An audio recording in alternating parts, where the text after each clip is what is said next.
ഇന്നത്തെ വീഡിയോയിലൂടെ നമ്മൾ നോക്കാനായി പോകുന്നത് മടി മാറ്റാൻ നമ്മളെ ഹെൽപ്പ് ചെയ്യുന്ന വളരെ സിമ്പിളും പവർഫുള്ളുമായ ഒരു ടെക്നിക്കിനെ പറ്റിയിട്ടാണ്. എന്താണെന്ന് നോക്കാം.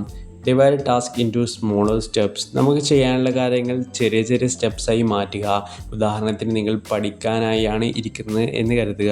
നിങ്ങൾക്കിന്ന് ഒരു പാഠമാണ് പഠിച്ചു തീർക്കേണ്ടത്. അങ്ങനെയാണെങ്കിൽ ആ ഒരു പാഠം 4 5 ആയി ഡിവൈഡ് ചെയ്യുക. ശേഷം ഒരു 20 മിനിറ്റ് പഠിക്കുക, പിന്നീട് റെസ്റ്റ് എടുക്കുക. ഒരു 20 മിനിറ്റ് പഠിക്കുക, റെസ്റ്റ് എടുക്കുക. ഇങ്ങനെ ചെയ്യുക. പക്ഷേ ഇതിൻ്റെ കോമഡി എന്തെന്ന് വെച്ചാൽ നിങ്ങൾ 20 മിനിറ്റ് പഠിക്കണം എന്ന് കരുതി ഇരിക്കണം. പക്ഷേ 20ന് നിർത്താൻ പാടില്ല. നിർത്താനേ നിങ്ങൾക്ക് തോന്നാനുള്ള സാധ്യതകളും വളരെ കുറവാണ്.